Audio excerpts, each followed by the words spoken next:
reklamo ni Kuya. Kunin mo na yung bag! Lahat na makukuha.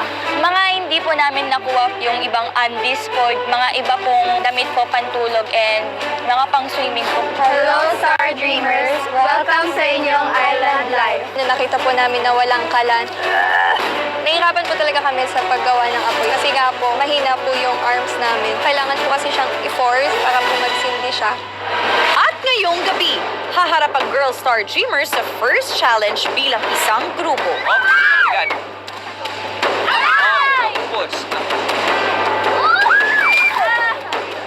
Ang pagpapatuloy ng Big Island Adventure dito lang sa PBB 8. Sa pagpapatuloy ng Island Adventure ng Star Dreamers, si Shami patuloy pa rin sa paggawa ng apoy.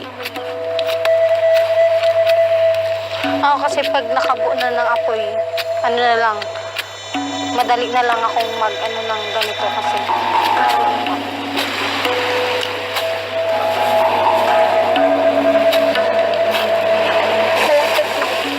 Ilang sandali pa, Okay lang, yan.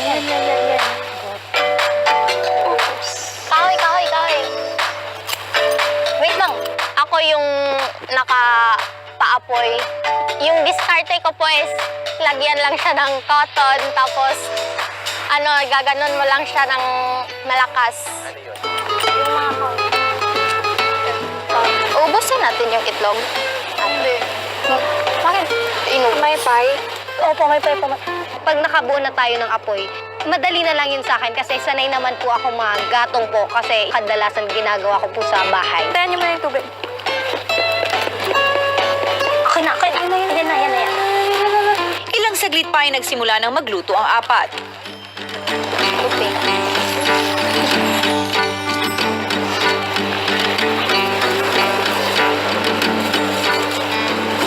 Hindi na lang po ako nagsasalta. Nakumukulo na po yung tiyan ko. Pero si Yen mukhang may napansin sa niluluto. Uy, butas yung etong, tingnan mo talaga. Tumatapon? Oo, may. Kaya pala, tingnan mo. Butas. Bakit? Nagbo-boil kasi. I-change natin siguro ng isa. Kahit Tingnan mo talaga sa gitna. May tumutulong Parang wala ito. Ipalit na lang natin, palitan. mainit yan. Ang bigat. Ang pati. Okay lang. Pero hindi naman siya tumatapon. Hindi, tumatapon talaga siya. Dahon. Mainit ba yung? Siyempre, mainit. Careful lang tayo, sir.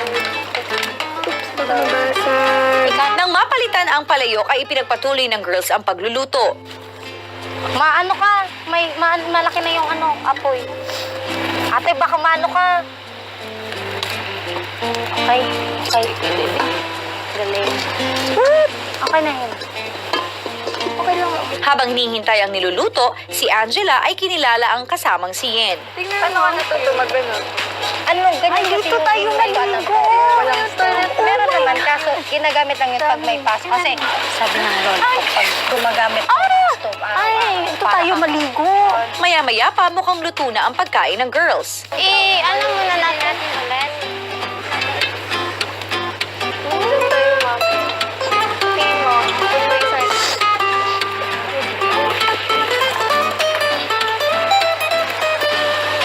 Ito. Okay na yun. Oo, okay na yan. Hindi, wait lang. Ayusin muna natin yung itlog.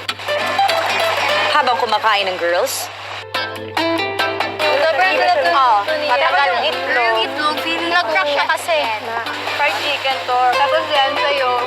Ano yan? Itik to, itik. Yan. Akin, lechon na lang siguro. Lechon, pero itlog. Imagine, inisip po namin na kung iyon lang po yung food namin for this day. So wala na po kami kakainin mamaya kung uubusin na po namin siya lahat. So tigil-tigil sa po muna kami itlog. Then, in-standby po namin yung natitira pang apat na itlog. matapos kumain, si Yen Lagay na natin yung ayun dito.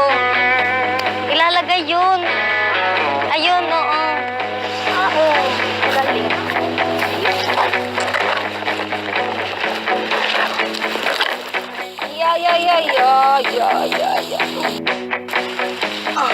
Dapat nakalapat. Oo. Hindi, baliktad. Ay, baliktad naman. Karamihan po ng bahay doon sa amin. Ganun po yung ano nila, yung bubong para po mapresko.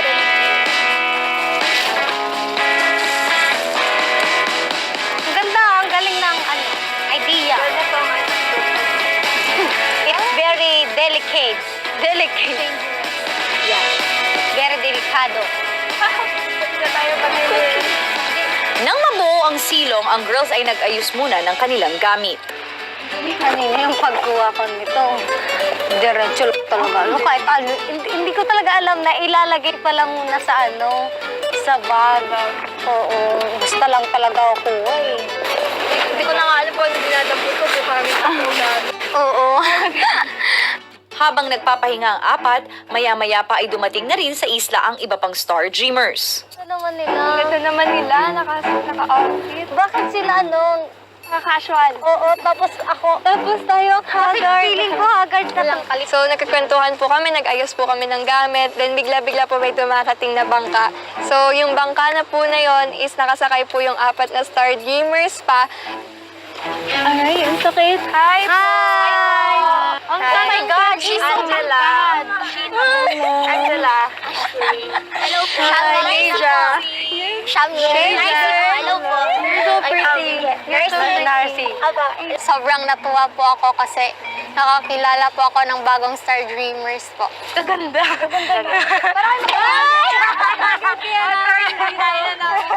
Welcome po nila akong nakangiti, parang nakasmile sila. So, ayun nga po, nakakasaya. Seatbelt ko. Wait lang. Para malinaw lang, nakakapag-Tagalog pala. Pwede kayo. Oo. Sinang hindi nagtatagalog? Ito eh. Ay, oh, we also have our translator. Ay, translator. Ay! Practice ako dahil. Ayun again? Australia. Mali pala yung accent. Australia. Australia. Australia. I need the translator. She is an expert. Ayaw mo yan. What are you gonna talking? Are you hungry? understand Tagalog. You Where are you from? Ano, Davao. Half Egyptian. Doon ka! Doon ka! Dito side na yun kasi mga... Diyan ka yan!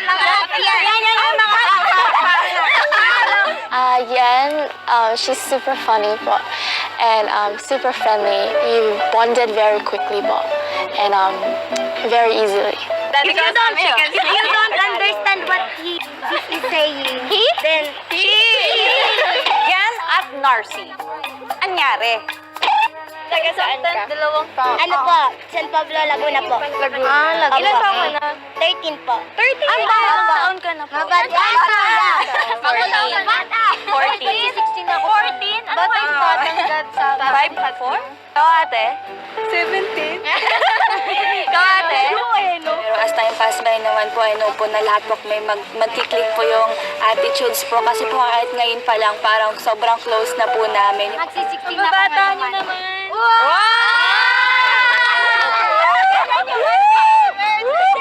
Maghahanda tayo. Amazing! Wika na. Feeling ko, ito yung pinakamasaya kasi nasa beach ako ng ano. Celebrate with kamote. Pagluto mo kami bukas. Okay lang kahit kamote na basta nasa beach.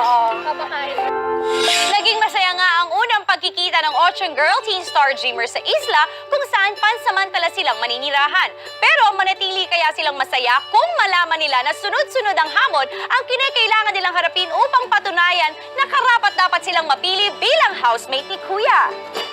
What's up, Philippines? And what's up, netizens?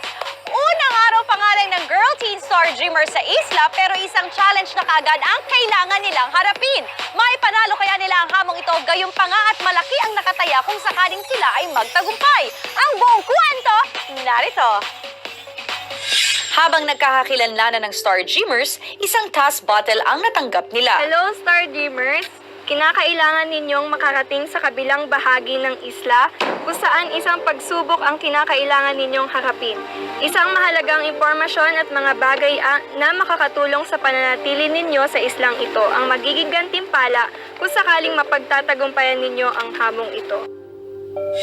Susunod, ang unang pagsubok na haharapin ng Teen Star Dreamers.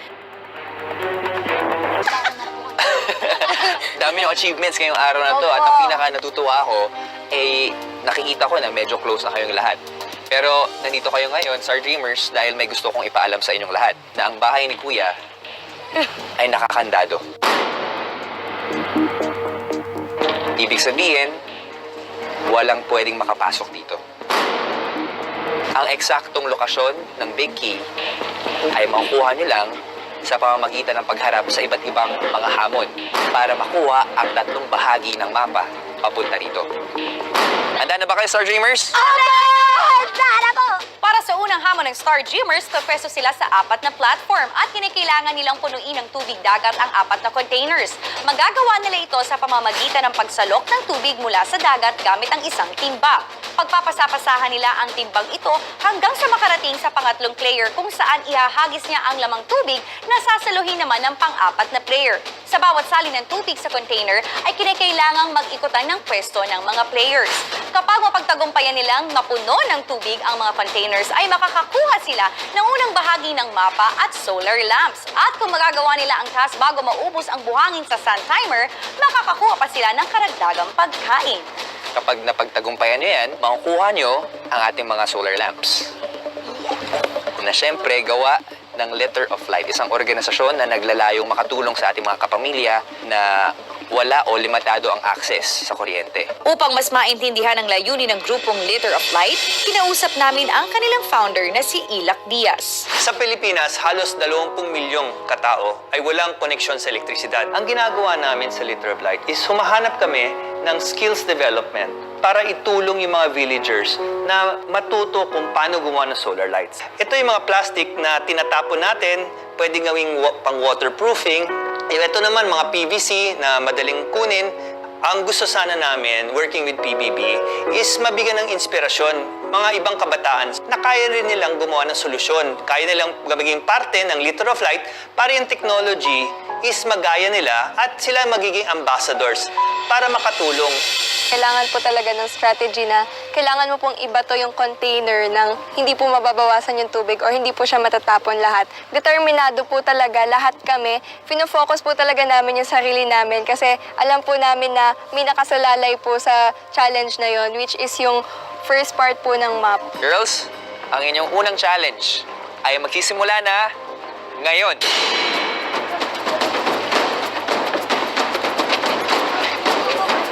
Pwede mong damihan ang pagkuha ng tubig. Medyo nahihirapan si Shami sa pagkuha ng tubig. Tandaan nyo, meron lamang kayong oras. Nawala lahat ng tubig. Pagdating kay Kisha. Diba? Yan, diretso lang. Ibabato mo yung tubig lang, hindi yung lalagyan. Okay. Alright, balik na. Yen, punta ka dyan. Shami, punta ka dito. Ganun lang ang rotation natin. Yan. Again, ipapasa yung timba. Mabigat. Kaya kailangan ng matinding diskarte dito. Kung gusto nyong marami pero mabigat. Half lang. Medyo taasan mo para. Mabigat kasi sabi. Medyo taasan mo. Ubos ang tubig. Yung challenge po namin ay hindi po medyo madali kasi yun nga, kailangan ng teamwork, tapos mabigat yung tubig. So, kailangan talaga namin ng focus. Half lang. Hindi rin po madali yung pagkuha ng bucket. Tapos kapag yung water natapon pa, edi parang mawawala na hanggang sa dulo. Ubos lahat. Pwede kayong bumalik. Balik! Okay? Alright. Sobrang nakakangawit lang po sa kamay kasi ang bigat nung timba, tsaka yung tubig po. Mag-count kayo. Hey girls, diskartehan nyo. 3, go! 1, 2, 1, 2, 3, go!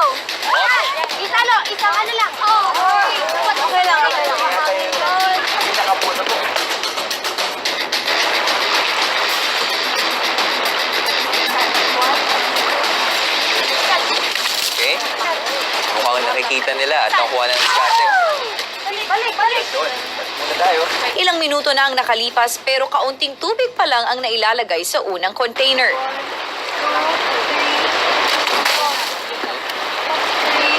Op, Okay lang yan. bumalik ang tubig. Wala na po. Yung pagtapon ng tubig, masyadong maraming babawas dun sa timba. Sagad ka sa medyo tubig. 1, 2, 3. Yung rotation po, very challenging po kasi may iba po kasi yung mahina sa dun na taas po, hindi po nakakuha ng tubig. Balik! Like this! Straight! Hawak mo yung hawak mo. Straight! Yan! 1, 2, 3, go! Power pa na. Okay lang yan. Kahit hirap sa pagpasa, pinagpatuloy pa rin ni Narcy at Ashley ang pagsali ng tubig. Yung ano lang. Ganon. Okay, next. Maya-maya ay isang anunsyo ang ibinigay sa mga Star Dreamers. Sa puntong ito, medyo alam nyo na kung sino yung kayang dumiskarte sa ating challenge. Kaya piliin nyo na yung 4 na Star Dreamer na maggagawa ng challenge na to. Sino yung gusto nyo 4 na gagawa? Ayan.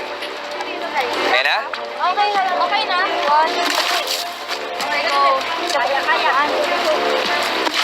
Si Gwen, si Sheena, at si Angela. Ano? Gwen, tsaka yan, palit kayo. Pwede ba? Pwede magpalit. Ganun lang yung ginawa ko. Noong una po talaga, medyo nahihirapan po kami, lalo na po kung nagmo-moving po lahat kami. Kasi syempre po, hindi po namin madama or maturo agad sa susunod kung paano po ang gagawin. So, mabuti na lang po nasabi na pwede po kami mag-set ng 4-star dreamers para magawa po yung challenge. Para sa Sa teamwork ni na Angela, Sheena, Yen at Gwen, unti-unti nilang napupuno ang unang container. nung kaming 4 na po nagtulungan kasi po alam na po namin yung diskarte kung paano po siya magagawa ng madali. Okay, pwede na yan. Pwede mo na kunin kung nasa loob. Alright, tapos na ang first container. Nang mapuno ang first container ay pumalit si Narcy. Sige. Go. Apo. Straight lang.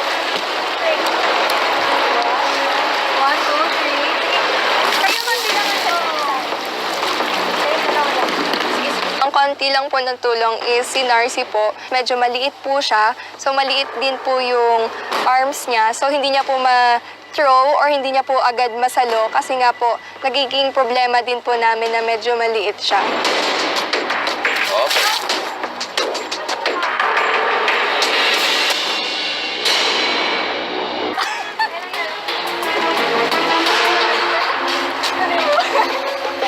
Ngunit si Narcy hirap sa pagsali ng tubig kaya agad siyang pinalitan ni Angela. Si Narcy po kasi, nasabihan ko na lang po agad siya na, Narcy, pasaba ko mamaya ah. Kasi po yung time din po is umaandar. Okay, si Narcy ay nakipagpalit kay Angela at si Sheena ay nakipagpalit kay Keisha. Hindi rin naging madali para sa akin. Medyo konti lang yung ginawa ko. Pero nung pumili po ng 4 na maglalaro, gusto ko po talaga nung mag-volunteer. Sabi daw po nila, pwede naman daw po mag-sub. Kaya lang po, minsan po kasi nagiging focus sila Ate Angela po dun sa ginagawa nila. Kaya po, siguro hindi nila po ako napapansin. Pero gustong gusto ko po talaga na mag-volunteer para po doon sa challenge. Nang pinalitan ni Angela si Narcy, nakuha muli ng girls ang tamang diskarte kaya marami-rami ang nasasaling na tubig. Yan. Yun na yata, yung pinakamagandang pagbuhos. Mga 2 o 3 balik pa yan.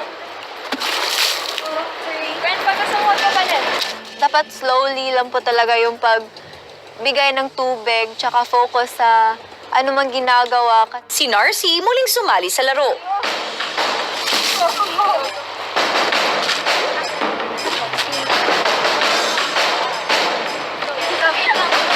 Si Narcy kapansin-pansin na mas maayos na rin magsali ng tubig. Kaya naman malapit na rin nilang mapuno ang ikalawang container.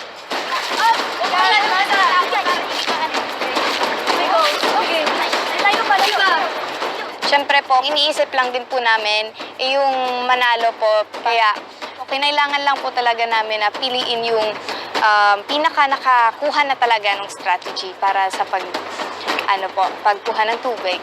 Sa ikatlong container ay sina Angela, Gwen, Yen at Sheena ang nagpasahan.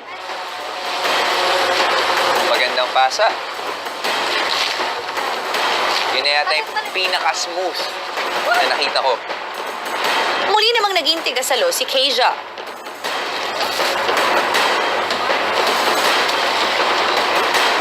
Walang tapon.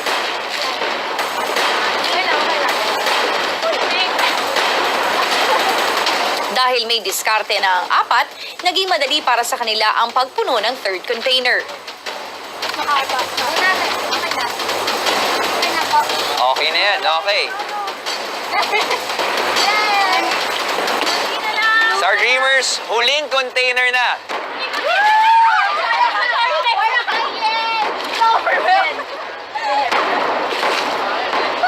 Ang girls ay sunod-sunod na ang paglipat ng tubig sa huling container. Damihan niyo, malapit na. Concern sa oras, ha? Mas maraming tubig, mas mahirap. Yan, okay. Ngunit kahit mabilis ang apat na girls sa paglipat ng tubig, mabilis ring nauubos ang kanilang oras. Konting-konti na lang talaga yung buhangin dito. Siguro, meron na lamang kayong 10 minutes left to go. Ashley at Angela nagpalit na naman. Very challenging po yung part ko kasi ako po yung nagkukuha ng tubig. Ako po yung nag-a-adjust kung saan po pupunta yung tubig. Hanggang sa kaunti na lamang ang natitira sa hourglass timer ng Star Dreamers. Po yung time din po is umaandar. So kailangan po talaga namin ng matinding strategy and matinding pakikisama po.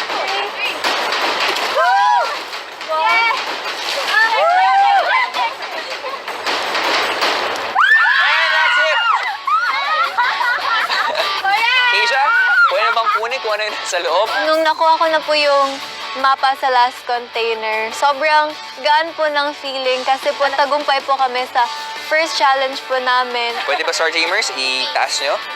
Teen Star Dreamers, para sa challenge na to, nakuha nyo ang 3 labs, ang unang bahagi ng mapa at lahat ng mga pagkain to. Congratulations kayo ay nagtagumpay.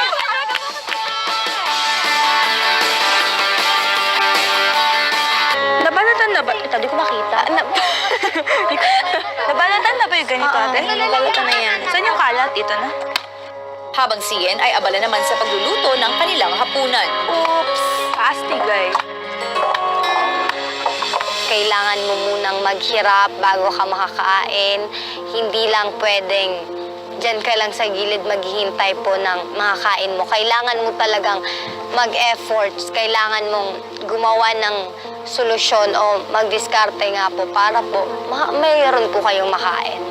Masaya at thankful naman po ako kasi nandun po si Yen para magluto. Kasi if wala siya, wala po talaga kaming idea kung paano yun lulutuin. Hindi po kami marunong magluto ng isda. Ilang saglit pa ay naghanda na ang Star Dreamers para sa kanilang unang hapunan na magkakasama. Here, wait. You just, you like pull it? Yeah, yeah. Did you know how to? Just put there, ha? Uy, you can handle that? Yeah, there. Maya-maya, nagsalo-salo ng hapunan ng Star Dreamers.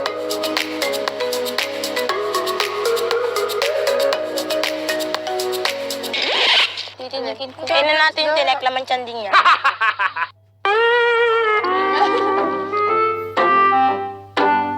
Sina Narcy at Yen napansin naman ang pag-aalangan ni Ashley sa pagkain na hindi pamilyar sa kanya. Harap yan, kainin mo. Ayaw mo? Or put the kamatis and di ba? It's together. Hindi ko kumain. Put the kamatis together with para mix taste. It was my first time eating kamatis with fish and rice. So, super masarap. Our first dinner was sobrang happy po because we all bonded on the dinner table po. Matapos kumain ay agad nang naghanda para magpahinga ang Star Dreamers. Good night. Good night. Night po.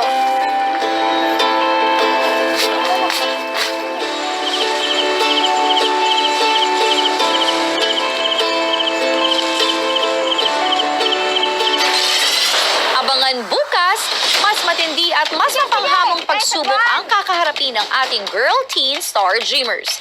Sino sa inyo ang may pinakamalakas ng loob? 1, 2, 3. Mahina ba loob mo? Tama.